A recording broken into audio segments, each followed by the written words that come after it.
Mr. Time, do you need counsel? 2 minutes? Well, we're all set. We're all set. We're good. We're good. Counsel? Yeah. Oh, yeah.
I know. If you wanted to ask him, I'm thinking with your address.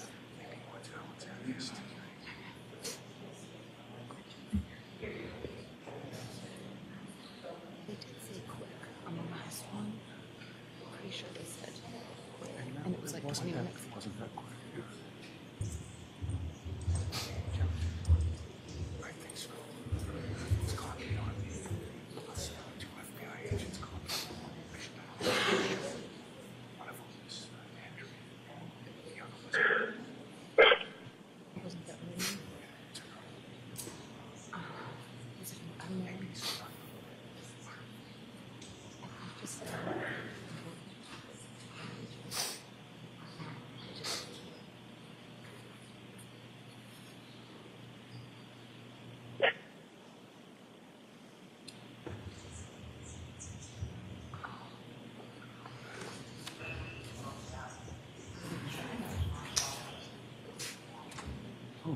going on?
First assistant.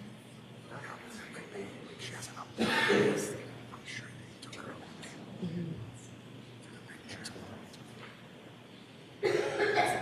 Yeah.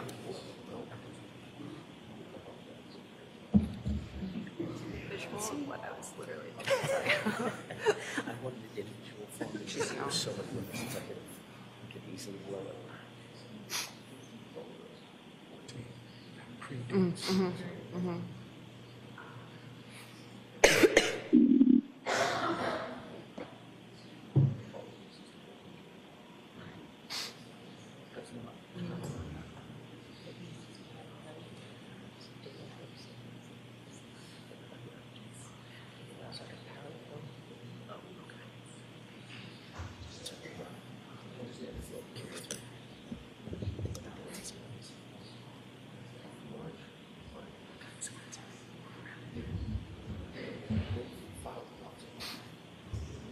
Yeah.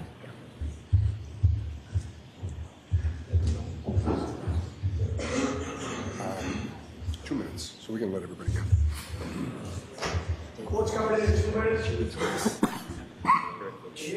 Happy to do that. Court's coming in 2 minutes. Oh, great.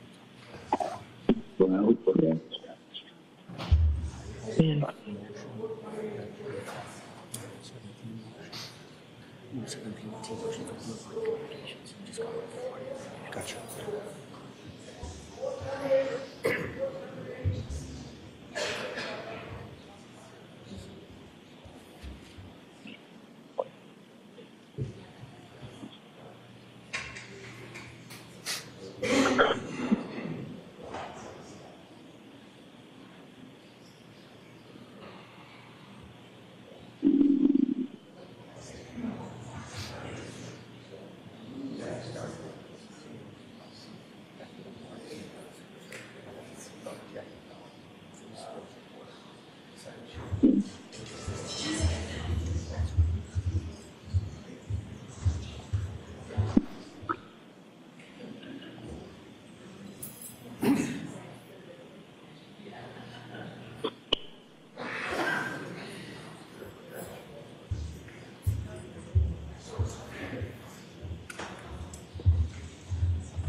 Free Billy Tibbetts.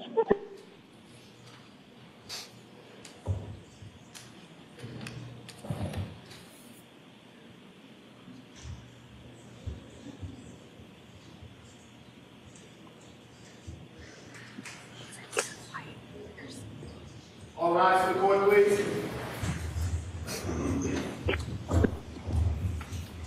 Yea. All persons having business before the Honorable Beverly Kenobi, Justice of the Norfolk Superior Court, and before the County of Norfolk. Give your attendance. You may be seated. Your Honor, this is 22117, the Commonwealth versus Karen Read. Can I have counsel identify themselves, starting with the Commonwealth? Adam Lally for the Commonwealth. Good morning. Good morning, Mr. Lally. Good morning, Your Honor. Laura McLaughlin for the Commonwealth. Good morning, Ms. McLaughlin. Your Honor, Alan Jackson on behalf of Ms. Read. Good morning, Mr. Jackson. Good morning, Your Honor. Attorney David Yannetti on behalf of Karen Read. Good morning, Mr. Yannetti. Good morning, Your Honor. Elizabeth Little, also on behalf of Ms. Read. Good morning, Ms. Little. Good morning, Ms. Read. All right. Could I just have, Mr. Reddington, could you identify yourself for the record? Sure. Kevin Reddington, I represent Jennifer McCabe. Good morning, Mr. Reddington. I appreciate you joining us today. I know that you're out of the country. Thank you. All right. So we have 4 sets of motions. The first one that I would like to address. Free my boy Tibbsy. What was that, Jim? I don't know what that was. I think it was somebody on Zoom. Yeah, nobody can speak, so it only could have been maybe. I think we're all set. All right. So the first motion I'd like to deal with is the defendant's motion for Rule 17 records directed to Jennifer McCabe, Trooper Michael Proctor, and Elizabeth Proctor. Who's arguing that for the defense? All right, I'll hear you, Mr. Jackson. Free my boy Billy Tibbetts. Free Billy in the trap. Kevin, could you just be either mute or watch us? Jim, that's not me. It's somebody else is saying free my boy Billy Tibbetts. That's not me. Okay. Thanks, Mr. Reddington. Thanks. Go ahead, Mr. Jackson. Kevin, that was you. Good morning, Your Honor, and thank you for giving us the time to address the court on these summonses for the third-party communications. I think I can cut this relatively short, given the Commonwealth's position that they are in agreement that the summonses for these third-party communications should issue. I want to save some court time. Billy's innocent. All right, so we may have to cancel Zoom for everybody if this keeps up. We will have to cancel Zoom for everybody if this keeps up. I think I got that person, but Fuck off, Beverly. maybe I didn't. Go ahead, Mr. Jackson. Thank you, Your Honor. I want to try to save some court time and judicial resources. If the court is inclined, given the Commonwealth's position that they are in agreement with us to issue the summonses, I'll just submit on the papers and be done. I have third parties that need to be heard. If the court wishes, I'm happy to address the third party concerns once they are heard. No, I'll hear you now. In terms of the papers that were filed, and my understanding is Mr. Reddington joined on Ms. McCabe's behalf with Elizabeth Proctor's motion and her position filed by her counsel. It basically comes down to a singular issue, and that is one of privacy. They don't have standing to argue Lampron. They're not parties to this action. It appears the Commonwealth, who is the party to the action, has agreed that Lampron, the elements of Lampron have been met with our request insofar as it is concerned, specifically and addressed to Michael Proctor, Trooper Michael Proctor, and his communications with Jennifer McCabe, Elizabeth Proctor's communications with Jennifer McCabe, Jennifer McCabe's communications, counter-communications with Elizabeth Proctor, and Michael Proctor's communications with Brian Albert and Nicole Albert. I'll address the issues that counsel raised in his moving papers on behalf of Elizabeth Proctor, because that's the only writing that I have to go on at this point. He basically argued that there are false statements made about Michael Proctor's relationship with some of these other parties. Since the very beginning, and that brings up the fundamental issue, Your Honor, of what is that relationship and what's the nature of the relationship, and why do we believe that that relationship establishes extrinsic evidence of bias and an inability to be neutral. From the very beginning of this case, we have questioned the neutrality and the bias of Michael Proctor and certain other government witnesses. based on overwhelming facts that we've learned, overwhelming facts that establish that both this investigator and this investigation are compromised. That's why we... Do you have that, Tori? Okay. Go ahead. Thank you. That's why we've asked for the communications that the Commonwealth has now agreed with. Our request is nothing short of critical to our defense, obviously, and it's based on Ms. Read's constitutional right, as established in Davis versus Alaska, the U.S. Supreme Court constitutional right, that's recognized as the right to attack the credibility of any government witness, be they a government witness on behalf of the police and the investigation or any other government witness. Is Elizabeth Proctor a government witness? She is not, but Jennifer McCabe is. And the communications that we're interested in are the communications that are concomitant between Elizabeth Proctor and Jennifer McCabe. We've established that there is a close personal relationship between and among Michael Proctor and obviously Elizabeth Proctor and these third-party culprits that have been implicated in this case that we've brought to the court's attention, the Alberts and the McCabes. That's the relationship, and that's the foundation of our request. This is so important that I'll bring it back to the court's attention, and the court knows this, that even the sitting DA, the elected DA, decided to weigh in on this issue of the relationship between the Proctors and the McCabes and or the Alberts. And he said there's no such relationship, zero. This doesn't exist. As a matter of fact, the word that he used was, it's a lie. Any suggestion to the contrary that there's any kind of relationship between the Proctors and the McCabes or the Proctors and the Alberts is a lie. His words. So the DA himself has put Trooper Proctor's neutrality at issue, and he did it in the most public way possible, and I would suggest a clumsy way. Who was he talking to? He didn't come into this courthouse and address the court, as we've all done. He didn't address the court, he didn't address the Commonwealth, he is the Commonwealth, he didn't address us, the defense. What he did do is he addressed the public and the potential jurors, and that was by design. So he calls the evidence that we've procured and that we've presented to the court as lies. Well, let's look at those lies for a quick second. We have presented the court with photographic evidence, not something that we came up with, something they came up with. Photographs in Exhibit C in our moving papers. And I'll just cover a couple of those. There's a photograph that we presented that shows Trooper Proctor's mother, the person by the name of Colin Albert, pictured in the photograph, with Trooper Proctor's sister pictured in the photograph, with Chris Albert pictured in the photograph, and with Jennifer McCabe's own daughter depicted in the photograph. They're all together at a birthday party. These are close and immediate family members of the Proctor family, the Albert family, and the McCabe family, and they're all together and they're socializing. That's not a lie. It's a photograph. And it's unassailable evidence of that relationship. There's a second photograph of Trooper Proctor and Colin Albert in a wedding party together. And I would urge the court to note, they're not at a wedding together. They're in a wedding together, in the wedding party. There's a third photograph. And when was that? When was that? When was that? 2012. So this relationship, as the court just noted, and I was about to get to in a second, is not just days old, months old, weeks old. This relationship is decades old between these families. There's another photograph that the court has seen, Trooper Proctor literally on the dance floor with Colin Albert. So when counsel for Elizabeth Proctor suggests, oh no, these relationships, you can't believe any of this stuff, just because someone happens to be at the same event does not thereby establish a relationship. They weren't just at the same event. They're in a wedding party together. They're standing on the dance floor, side by side, shoulder to shoulder, Trooper Proctor and Colin Albert. And then we see a photograph of all of them seated at the same dining room table. They shared a meal together. This is socializing. These are interpersonal relationships, and they can't change that. Trooper Proctor was seated at the same table, having dinner with Colin Albert, Chris Albert, and Chris Albert's wife, Julie.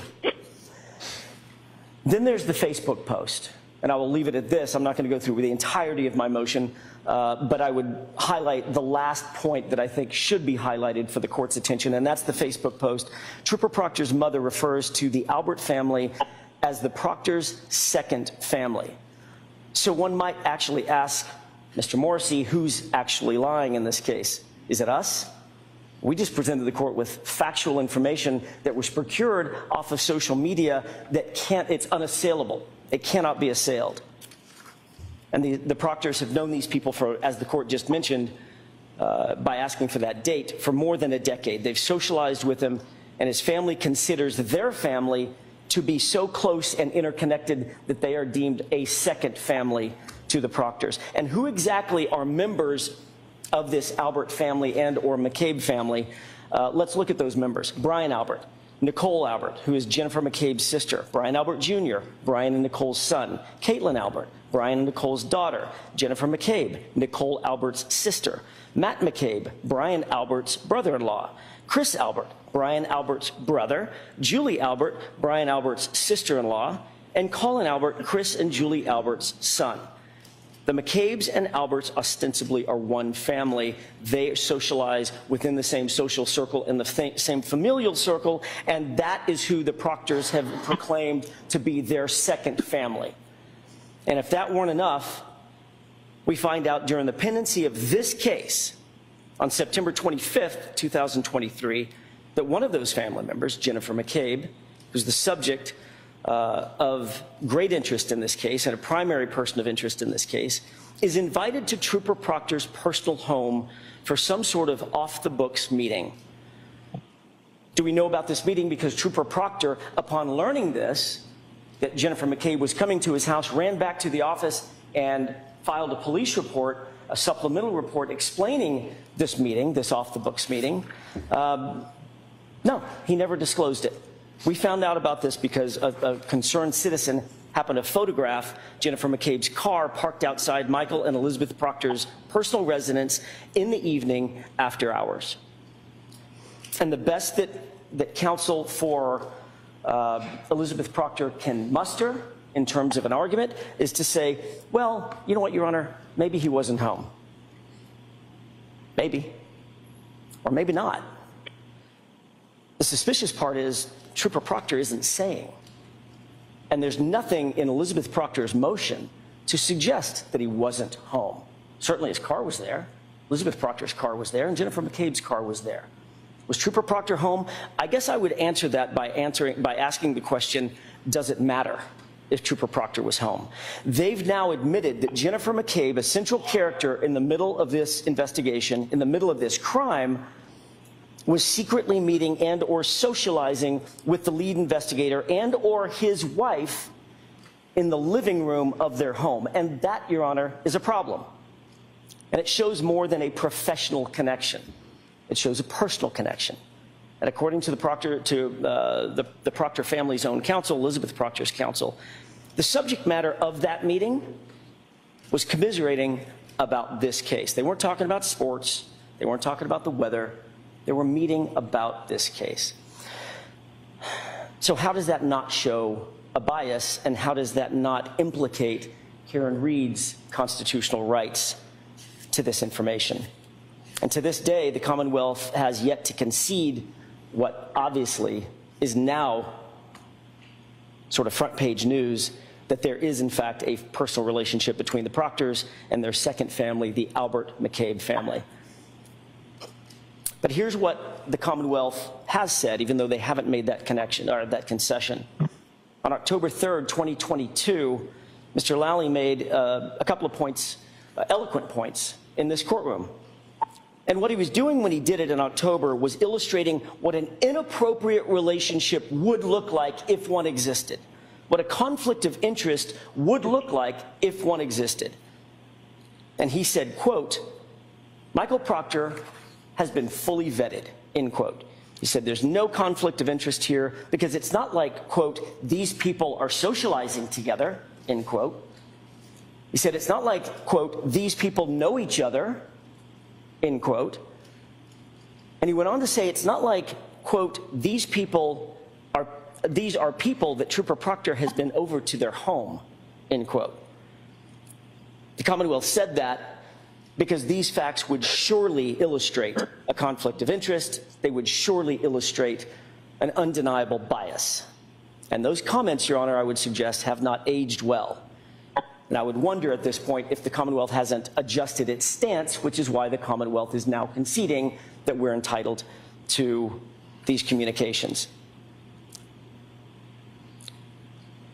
And that turns on the question of asking, how could Trooper Proctor be expected to adequately and honestly investigate this case as the lead investigator, and also investigate the Albert McCabe involvement in this case, with this history of an interpersonal relationship and allegiance to those very people, the very third-party culprits, the very people who should be suspects in John O'Keefe's murder?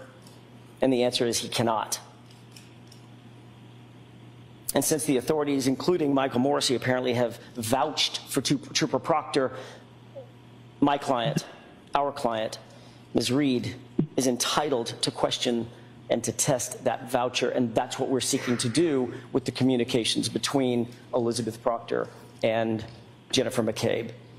And insofar as that request is concerned, it's unquestionable that there are privacy interests at play, but I would suggest the following: that the constitutional due process rights of any criminal defendant in any criminal case hold a paramount significance because they form the very backbone of the justice system that this court presides over. And protecting those rights, such as the right to a fair trial, such as Ms. Read's right to the presumption of innocence, that ensures an equitable trial and an equitable process. And while privacy rights of Elizabeth Proctor, a third-party witness, are obviously an element of concern and consideration for the court, they must yield to the imperative of a fair trial. And that imperative means Ms. Read's ability to confront and properly cross-examine all witnesses, including Jennifer McCabe, including attacking the credibility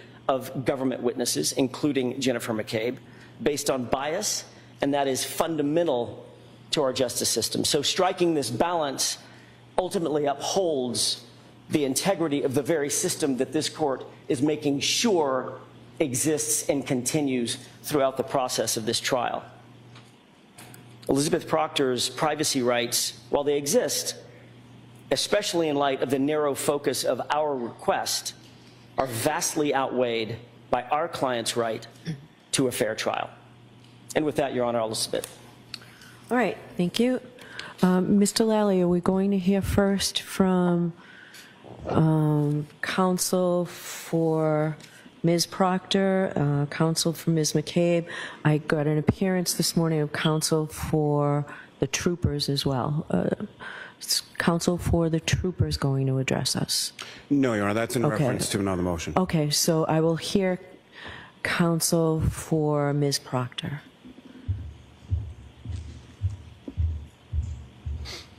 Thank you, Your Honor. Good morning. Good morning. Andrew Kettlewell for Elizabeth Proctor. Good morning, Mr. Kettlewell. So this is not a balancing test between the defendant's right to a fair trial, which is obviously constitutionally protected and paramount to our system, and Elizabeth Proctor's privacy rights. This is a request to bring evidence before this court for the purpose of trial under the mechanism of Rule 17 that is not within the framework of Rule 17. And I'm sure the court has had the opportunity to review our papers. Our sole basis of an objection is not Ms. Proctor's privacy rights. That is obviously a paramount concern to any third party, and the interest in not being harassed or brought into a criminal matter or a civil matter that that individual has no involvement in is obviously of interest to anyone. But as it relates to the standard here, the question is whether the defendant's request satisfies the 4 prongs of Lampron and the basis of Rule 17. And the defendant's request, I would submit to the court, fails on 3 of those 4 prongs. And I'm not going to belabor the facts underlying this whole situation.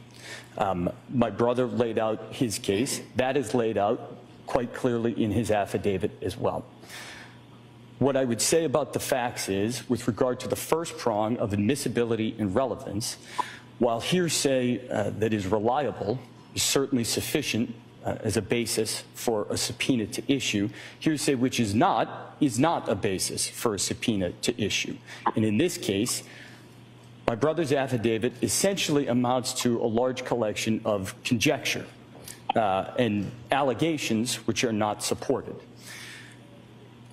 With regard to the motion and the opposition that I filed, I appended an affidavit that lays out the basis for why I assert what I assert in my affidavit, and that's essentially conversations with individuals who have personal knowledge of where Michael Proctor was on the night of September 25th, 2023, individuals who have personal knowledge of the connections between, as my brother says, these two families, and who have personal knowledge relating to the actual photograph that my brother didn't mention in Exhibit C of his affidavit of Michael Proctor with two children who are still minors, who are not children of Jennifer McCabe.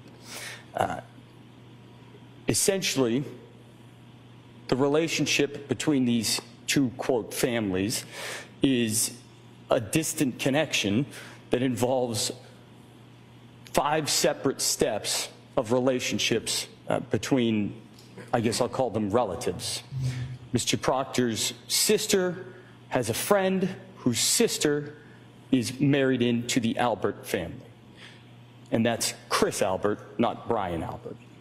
And so what brought these different families to a wedding in 2012 was the fact that Mr. Proctor's sister, or Elizabeth Proctor's sister-in-law, was getting married, had her friend at her wedding, and her friend's sister and her family also wound up attending that wedding.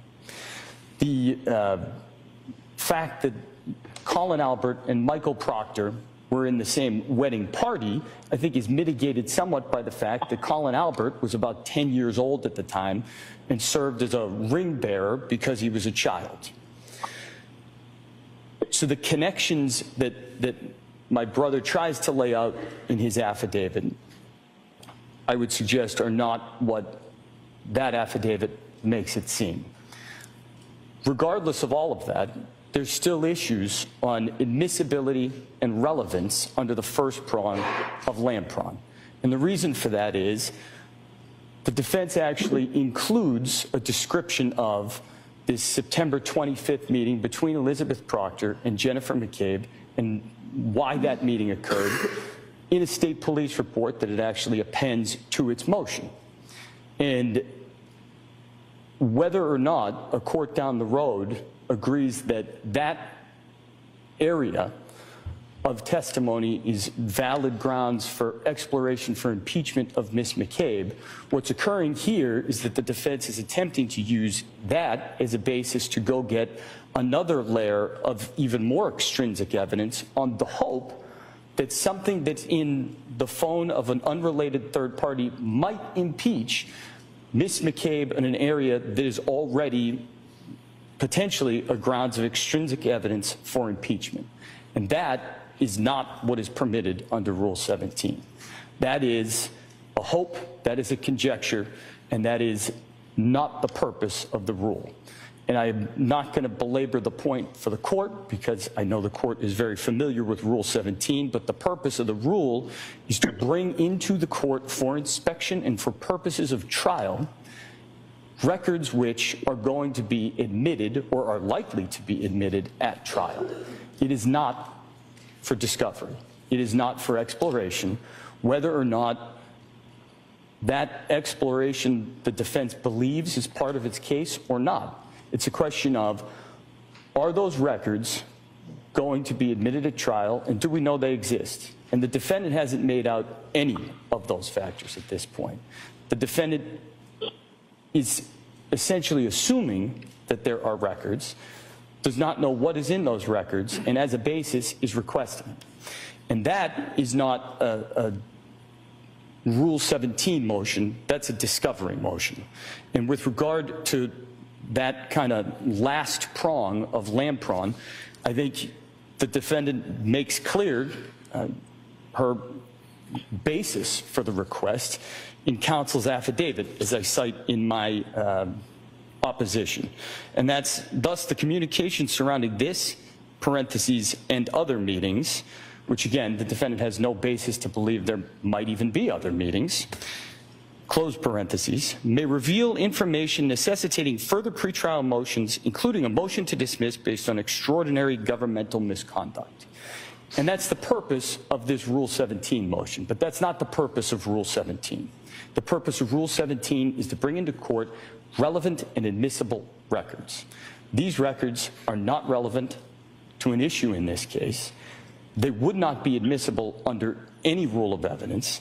And based on what's actually asserted by my brother in his affidavit, nothing about that assertion meets the rule of Rule 17, meets the requirements of Rule 17. The fact that communications may reveal information right off the bat fails, and the fact that they are looking for these records as they might necessitate further pretrial motions, including a motion to dismiss, is entirely anathema to Rule 17, which is designed to bring records into the court for purpose of trial. And so, based on all of those and what I lay out in my papers, I would ask the court to deny the motion. All right. Thank you very much. Mr. Reddington, do you want to add anything? I do have your motion to join in the opposition that was just argued by Mr. Kettlewell, but do you want to add anything to that, sir? No, Your Honor. What I would do is basically, as I indicated in the motion, is join in on the motion, noting the objection of Jennifer McCabe, obviously asserting her privacy rights, obviously suggesting, as counsel just did, that this is a clever maneuver to try to kind of weaponize Rule 17 to turn it into a discovery motion. We all know that the September 25 meeting was about harassment and what these two women had been going through on the news media with the extreme harassment that they were suffering as a result of their being witnesses on a case and cooperating with the government's prosecution of Ms. Read. So I suggest to the court that comments like the records may reveal, and they possibly would show, which is what's in the motions that's before the court, clearly shows that there's no basis, there's no factual basis to determine that these are relevant material records other than speculating that they may reveal. Just like the allegations that the photograph of the two young kids would be Jennifer McCabe's daughters, and they're not. And it's so frustrating to the McCabe's and everybody else because they know whose kids these are. The parents know that they're their children, but nevertheless, they consistently suggest that this is showing that he's sitting there with these two kids that are the McCabe's children, and therefore, as counsel argues, this is evidence of extraordinary governmental misconduct, which is a wild accusation to be making at this point. And I suggest to the court that weaponizing Rule 17 is not proper. I join in the government's request initially objecting, and the fact that counsel has indicated that the government basically concedes and assents and does not oppose should not interfere with Your Honor's analysis of Rule 17 as opposed to any Rule 14 or any discovery motions that would be appropriate before the court. Thank you. All right. Thank you very much. Do you want to respond, Mr. Jackson, before I hear briefly from the Commonwealth? Very, very briefly. Your Honor, I would simply, to the microphone, I would simply note as to my brother's arguments, eloquent as they may be, they missed the mark. Obviously, this is relevant and admissible. Again, I don't believe that Elizabeth Proctor has standing in the court to actually argue Lampron, but since it was brought up and since that seems to be the foundation of her argument, I do want to address one point. There's a case that was cited by my brother in his moving papers called U.S. versus Abel. It's found at 469 U.S. 45. It's a 1984 case. It does not stand for the proposition that is propounded in the paperwork.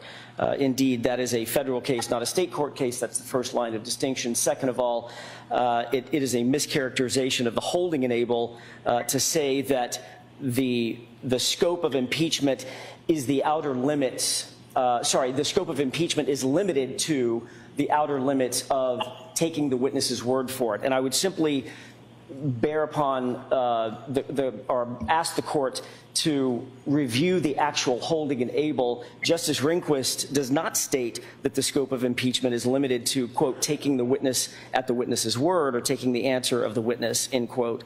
But rather, the court specifically held that it's permissible to impeach a witness by showing his or her bias, and that's all we're seeking to do. In the court's words, Justice Rehnquist's words, quote, a successful showing of bias on the part of a witness would have a tendency to make the facts to which the witness testifies less probable in the eyes of the jury than it would be without such testimony. And that's found at page 51.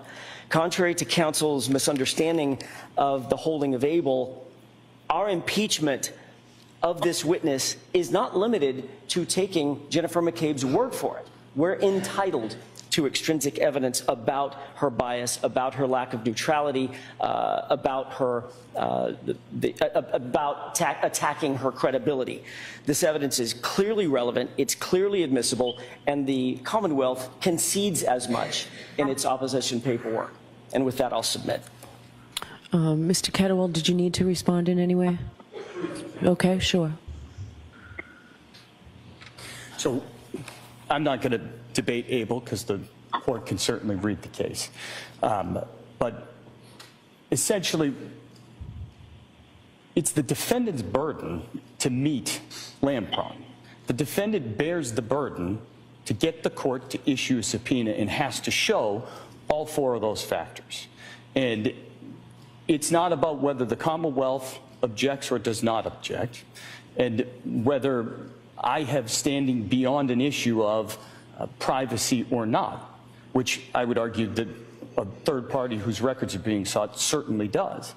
It's a question of whether they have met those elements, and they have not. All right. Mr. Reddington, did you need to add anything to that?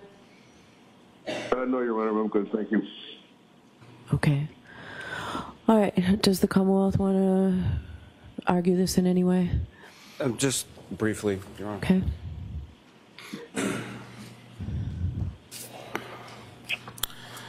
Thank you, Your Honor. Not to belabor the point, but just to make the Commonwealth's position clear, the Commonwealth is not opposing. The Commonwealth, however, does not assent, does not concede anything as it relates to any sort of relationship or whatever is being termed as a close personal relationship. The relationship, as the Commonwealth understands it, between essentially Trooper Proctor and Ms. McCabe is that Trooper Proctor has a sister who has a friend who has a sister who has a husband who has a brother who has a wife who has a sister who is Jennifer McCabe. And it's such a close personal relationship that after apparently scouring social media, there are exactly 0 photos that counsel has produced of Ms. McCabe and Trooper Proctor pictured together at any point in time. And essentially what you have to establish this close personal relationship is a wedding party from a decade ago and some photographs of Trooper Proctor with children purported to be Ms. McCabe's children, which are not Ms. McCabe's children. But given the limited scope of what is being asked for, the Commonwealth is not opposing the motion, but would obviously request that if the court were to allow the motion, that both sides would have equal access to inspect and copy whatever screenshots are then provided by the record holders, that being the third-party witnesses. Thank you. All right. I'll take this under advisement. Mr. Reddington, you're free to leave, but thank you for attending. You're free to stay, too, but... All right, so now we'll do the motion regarding the Commonwealth's motion for protective order pertaining to the DNA profiles of the investigating law enforcement officers. So I'll hear from the Commonwealth first, then I will hear from counsel for the officers, and then I'll hear the defendant's opposition. Who's arguing this for the defense? I will be, Your Honor. Okay. All right, I will hear you, Mr. Lally. Thank you. So, Your Honor, just to clarify on this, just a point I think maybe misconstrued based on the defendant's opposition. This is not a situation in which these troopers have consented to anything at this point. The purpose of filing the motion was to try to gain some guidance from the court as to how mechanisms would be concerned with the collection of DNA, the retention of DNA, the destruction of DNA, and the timing in regard to that prior to obtaining either Trooper Proctor or Sergeant Buchanan's consent in relation to the taking of any bugle swab. So how this sort of arises is there is a DNA report in relation to the taillight of the defendant's vehicle. There are 3 possible contributors to that DNA mixture. One is positively identified as that of the victim, John O'Keefe. 2 others are unknown. There's been rampant sort of speculation, accusations levied against these particular troopers in regard to contaminating evidence or planting evidence and things of that nature. So the exploration of this is sort of caused by that, in the sense of the Commonwealth believes that whatever DNA comes back, it would exclude those 2 troopers as being contributors to the unknown sources of DNA. So what the Commonwealth is seeking, and the reason that the Commonwealth actually filed another motion asking for sort of an expedited response from the defendant, is the hope of the Commonwealth, especially with March 12th jury trial date looming, was my hope was that there would be some sort of agreement that could be come to and a joint proposal to be presented to the court so the court could act on the papers, and this testing could be well underway, if not already completed, by the time that we reached today's court date. That unfortunately was not what happened. So we received the response earlier this week from the defendant. Essentially, most of the proposals that are included within the defendant's opposition are the precise alternative proposals as far as the protocol as the Commonwealth had laid it out.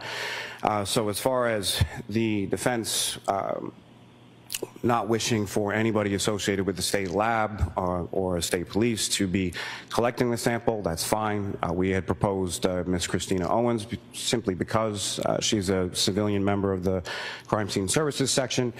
But if it, as long as it's a certified collector, it doesn't have to be anybody associated with that.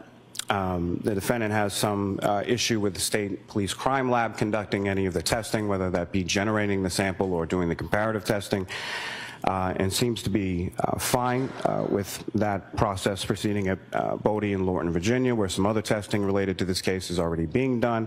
That's fine with the Commonwealth as well. Obviously, that's going to prolong things a little bit, I would submit. Do we know that? I mean, what I can say is that our office would certainly be inclined to pay whatever additional fees would be necessary to expedite that testing. But as far as the time frame is concerned, I really can't say exactly how long that's going to transpire for. But as far as it seems to be sort of the main sort of point of contention is the defendant's ability or access to the actual sample. That is something I would object to. As far as, particularly in this case, I don't think there's really going to be any question that the samples or the profile that's generated is the profile of the individual troopers. It's going to be collected by an independent certified collector. It's going to be the DNA profile would be generated at an independent lab. The comparative analysis would be generated at an independent lab, and counsel would certainly have access to those DNA profiles should the defendant wish to compare it to any other types of any other pieces of evidence or any other DNA that either they recovered during their evidence inspection or that was collected by the state police in regard to their investigation. So the need for the actual sample, I'm not really sure where that comes from, and the suggestion that the Commonwealth would have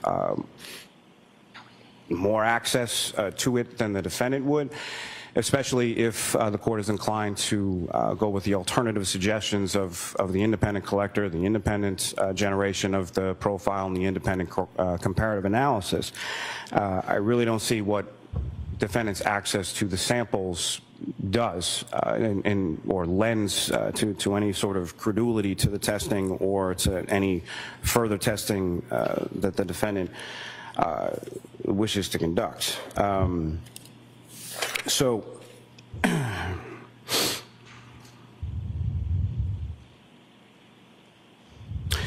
as far as that, I think really the only other sort of disparity or sticking point is the retention.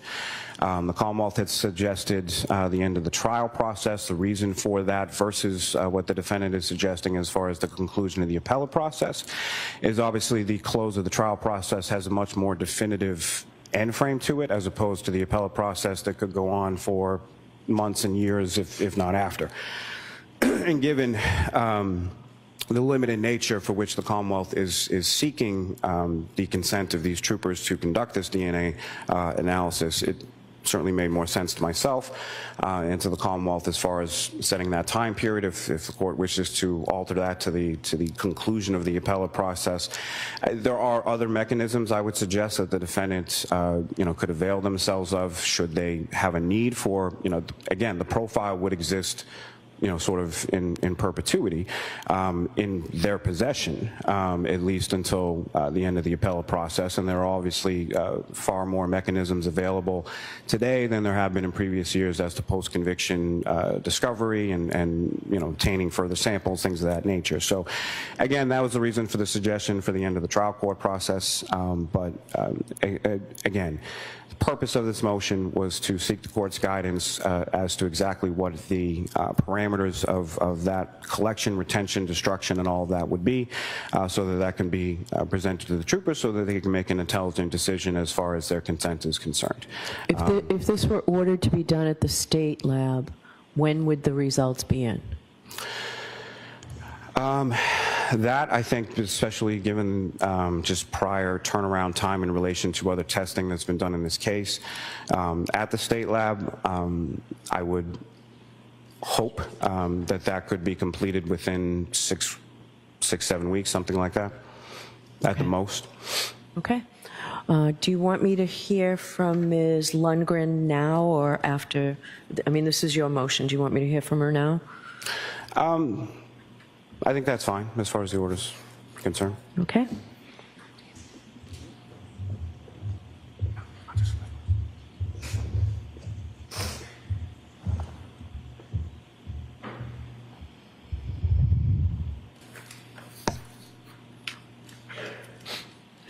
Gretchen Lundgren, Your Honor. Good morning. Good morning, Your Honor. Thank you for hearing from me on behalf of Sergeant Buchanan and Trooper Proctor in a discussion as their privacy interests as it relates to the Commonwealth's motion for a protective order. The proposed protective order strikes a balance between protecting the sensitive and personal DNA information of two individuals who are not alleged to have had anything to do with the death of John O'Keefe, while giving all parties access to the resulting scientific DNA analysis.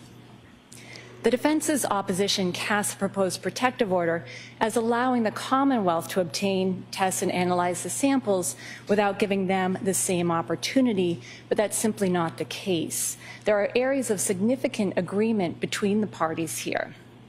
Both parties are willing to have an independent law enforcement officer obtain the DNA sample. Both parties are willing to have an independent lab develop the DNA profile and conduct the comparative analysis. Both parties will receive the same reports and underlying data.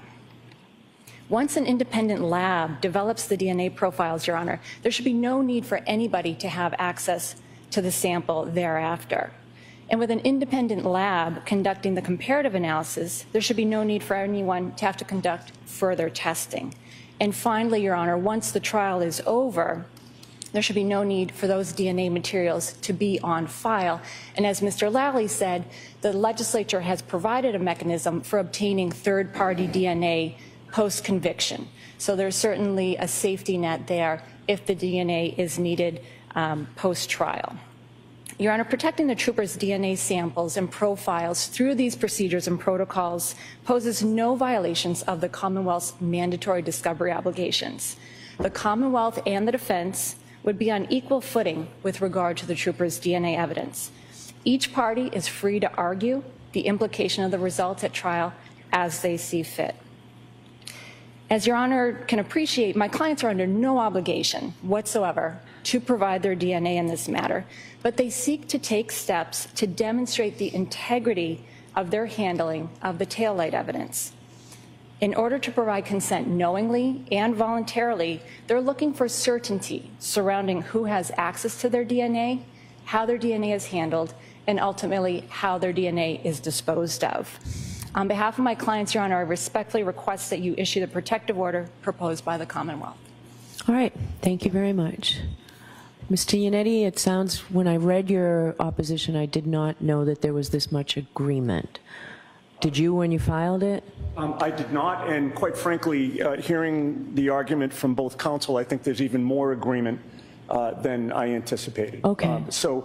Your Honor. What do you disagree with? Okay, so our position, Your Honor, is at this point, with regard to the DNA samples versus the DNA profiles. So where are you in your opposition? What page? So I'm actually going to the Commonwealth's motion itself with regard to how the DNA samples and profiles will be treated. Okay.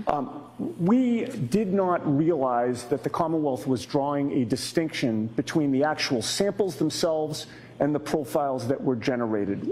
It was our understanding that the Commonwealth was seeking to prohibit the defense from having access to either. But I've just but they're not. Exactly. I've heard Mr. Lally say today that they will turn over the profile to us. That satisfies us. Okay, I have a question for you. Yes. Since you mentioned Bodie Laboratories, you're the first one that mentions it in the pleadings. How long will it take? We're not the first ones that mentioned it. The Commonwealth mentioned it in their motion, and we agreed to that. All right. I don't have that. Your Honor, it is one of the alternatives that the Commonwealth had. I'm sorry, I can find Okay, that. so we need to find the paper number. All right, but we need to know how quickly that can be done, and we need to see about expediting it. Typical for Bodie, just because I've recently gone through that with regard to the hair sample. Right. It's I think like a 12 to 14 week turnaround without any sort of expedition. So, you know, expediting, I don't know that necessarily that can be cut in half, but it is something that I think can be turned around a little bit quicker than their typical turnaround time. And Ms. Lundgren, you'll have your clients available, you know, at the drop of a hat to provide this sample? Yes, Your Honor. All right, so go ahead, Mr. Yannetti. Thank you. So, Your Honor, I think the only real conflict at this point, if the Commonwealth is holding to their motion, is their paragraph 7, which states the defendant is not permitted to conduct independent analysis or testing with either Sergeant Buchnick's or Trooper Proctor's DNA samples or profiles. Now, clearly, we won't do that with regard to the samples because we won't have them. We don't need them. But we will have the DNA profiles, Your Honor. And once we do, they, in my view, in my client's view, we should be able to use them for any case-related purpose. We have no interest in, you know, distributing them anywhere or doing anything with them. Hold on, Ms. Lundgren, I think you should answer this. Why don't you come on up?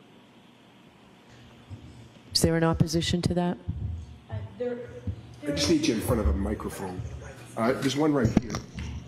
Thank you. She could take this mic if she likes. No, because we'll be going back and forth, so you should stay there.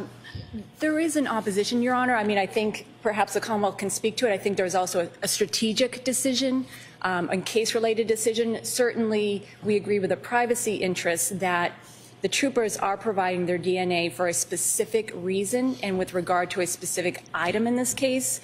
And they do want to limit that consent. However, that is more, I believe, a case-related and strategic reason that I would also defer to the Commonwealth to speak to. All right, I'll hear from Mr. Lally afterwards. Go ahead. Not now. I'll hear from Mr. Yannetti to finish. Right. So there is other evidence in this case where comparative testing, DNA testing, could be done.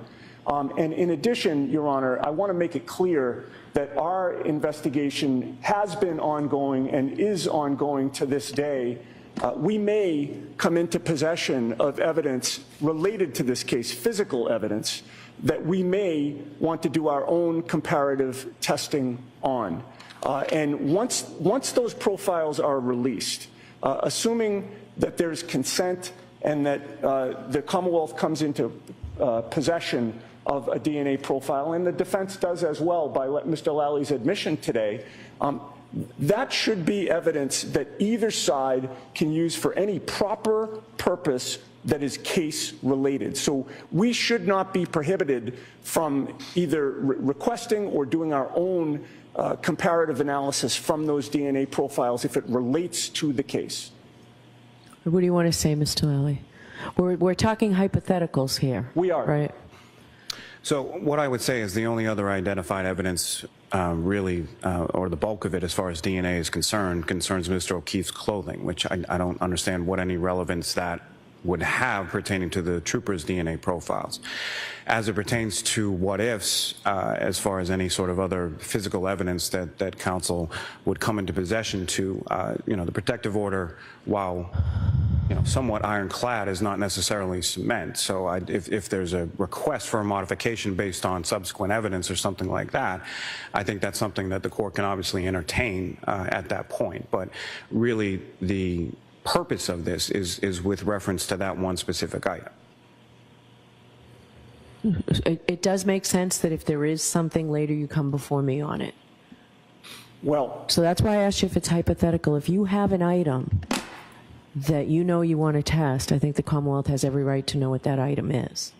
Okay, our position would be that we should be able to conduct our own investigation in private and reveal the results of those investigations, of that investigation, should we desire to.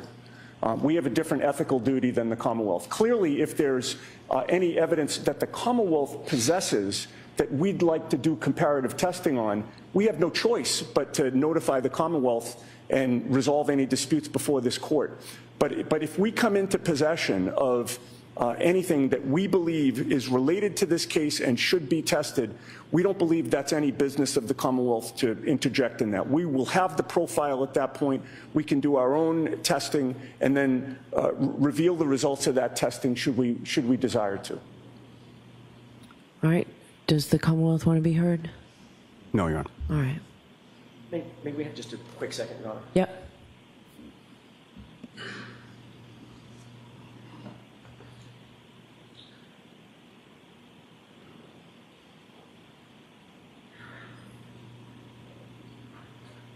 My co-counsel brings up a good point, which is after months and months and months of requesting access to the physical evidence, we finally appeared at the Norfolk County DA's office on December 1st of 2023 with our forensic DNA collection expert, and he did swabbings of multiple pieces of evidence. So we do have those in our possession. All right. I had no idea what you were talking about when you were saying hypothetically. Well, there are two separate issues.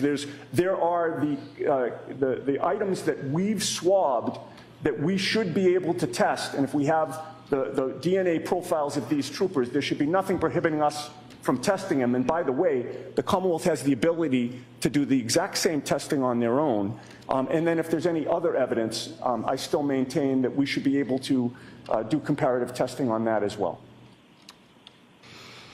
All right. Let's get the samples going. Let's do that, and I'll figure out the rest of this. But let's get who do you have in mind for an independent collector? Your Honor, I don't have anyone specific in mind, but most local police departments have at least someone who is a detective who is a certified collector. Is there someone the defendant? The two of you work out something. I don't have any issue with working out something with Mr. Lally. All right, so let's do it today. That sounds good. All right, and Ms. Lundgren, you'll make your witnesses available immediately? Yes, Your Honor, but I just, for sake of clarification, just trying to understand, and as Mr. Lally said, they have not provided their consent yet. They are waiting to hear what the boundaries of the proposed protective order will be in order to provide that, knowing and voluntary consent. Okay. So, I mean, we could certainly potentially do the samples and hold them in abeyance and not release them if the court was willing to have them destroyed should the troopers decide not to provide consent based on the bounds of the protective order. But certainly I think they do need to know what those terms are before moving forward. All right. I need to look at this. I'll do it as quickly as I can. All right. Is that it on this? Yes, Your Honor. On this motion, yes. All right. So the third and the fourth motion are sort of in their own category. So the third motion is, it's interesting in that I received the opposition, or the opposition to motion for protective order was filed before the motion for protective order, as I had it in the docket. Who's arguing this for the defendant? This is the protective order regarding the letters, Your Honor? Yes. I will be arguing. All right, so... Given to us December 4th. You only filed yesterday. So what I can say, Mr. Yannetti, is that it appears that you served counsel for the Commonwealth with this motion, but you did not serve the U.S. Attorney's Office. So the U.S. Attorney's Office has a right to be heard on this order, on this proposal that you have. So I need them here. I need them served. So you can serve them and we'll get a date.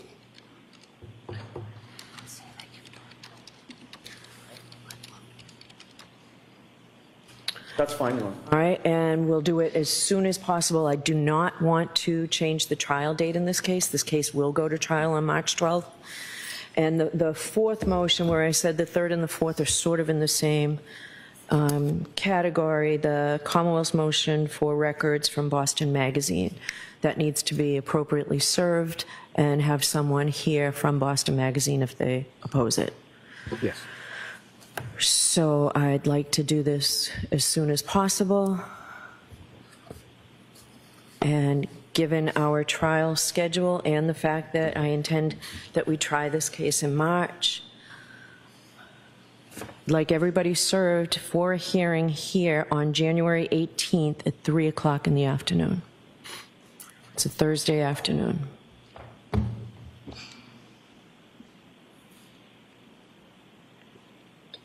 So it's just about 2 weeks. Should give you enough time if you serve these people today to get them here.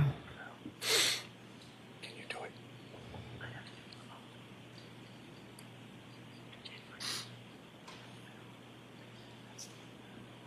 We can do it via Zoom where it's Your Honor, discrete issues, yes. we're in trial on January 18th. It's a short trial. Is there any other day that might work for the court? I don't see any time that we can.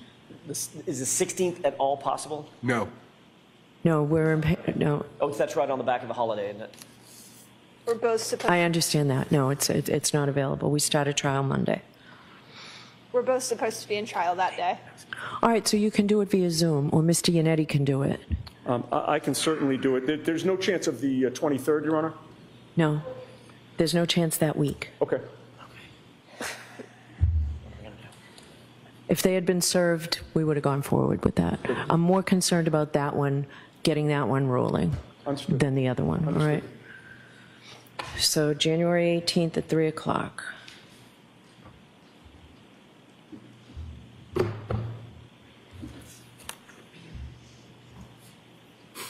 All right. Anything else we need to talk about? Doesn't appear to be. Your Honor, I think it makes sense to raise this one issue, which is today was the filing deadline for all non-evidentiary motions. Right, and none have been for evidentiary motions. Okay. Today was the filing deadline for evidentiary motions, motions to suppress, things like that. I understand. So the defense will be filing before the end of business today, not evidentiary motions, but non-evidentiary motions one motion to dismiss and one motion for sanctions and also for disqualification of the Norfolk County DA's office from this case. So, all right, so you were not filing motions to suppress. Correct. So they're being waived. Correct. All evidentiary motions are waived. Correct. Well, yeah, we'll have pretrial motions in limine. I don't know if they would. Okay, but everything else, so, But in okay. terms of constitutional issues. So file them by the end of today, and if we can hear them on that date, we'll do that on the 18th. Right, and that would, depend on Mr. Lally's ability to respond, et cetera, which, I understand he may need some time, but they will be filed today. Okay. All right. Thank you all. Your Honor, there's several I apologize. Your Honor, there's several housekeeping matters I wanted to address with the court. In regards to the motions to dismiss that Mr. Iannetti, my brother, just discussed, we do have a motion to dismiss the indictments in this case, and I wanted to lodge the grand jury minutes with the court. They are very voluminous. I wanted to ask the court's guidance on how you would prefer to receive those. So when that happens, we typically get them on a flash drive, as well as, Jimmy, how are they filed with you? Counsel have filed by email and then followed up with the grand jury minutes. Yes. They can do it by a thumb drive. All right, so a thumb drive, but get a separate one for We'll me. mail that to you so that you'll have a hard copy, the thumb drive. The other housekeeping issue I wanted to address with the court, Your Honor, is, as you know, the court has ordered the Verizon records relating to Jennifer McCabe, as well as the Google Nest records. We were informed by the clerk's office those were supposed to be produced to the court on December 15th. My understanding is you guys have not received anything, and I wanted to follow up on that because that obviously is evidence that we hope to have in advance of trial. All right, so Mr. Clerk, is your office call or is counsel call? I've never called. Yeah. So typically defense counsel calls and says there's a court order, where are these records? I emailed the clerk's office, and they said that they haven't received anything yet, and so that's why I wanted. Right, so call Verizon and call, who's the other record holder? Google Nest. Contact the record holder and say there's a court order, where are these records? Okay, but Okay. you all have not received anything. I don't know. Jim? Yes, no, I'm thinking. Have you received them? Could counsel come to sidebar? Okay. Absolutely.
Free Karen Read, free Turtle Boy.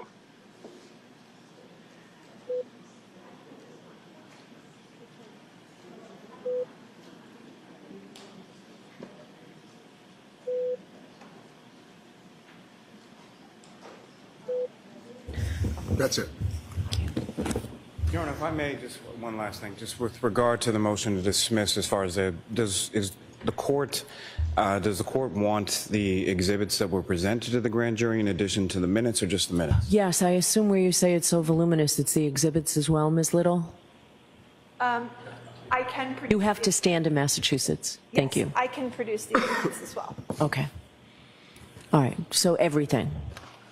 And I don't have a problem providing that to the court as well. I don't want to duplicate matters, but if it's easier, I can do it. It's fine. So those would obviously be provided under seal, Your Honor.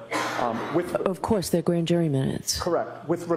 That's with regard to the motion to dismiss, the basis of which is the grand jury presentation. The separate motion. Is it McCarthy or Odell? Both.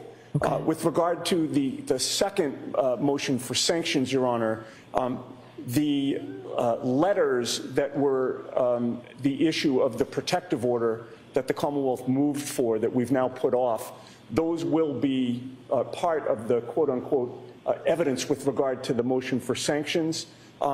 It's our position, obviously, that those are not exempt from public disclosure. However, I'm going to keep them exempt until we hear from the U.S. Attorney's Office. That's why I raised the issue, Your Honor. I just wanted was that your suggestion as well, so we could get moving with this motion to dismiss? Of course. Thank you. All right. Thank you. Thank you, Your Honor. Court, all rise, please.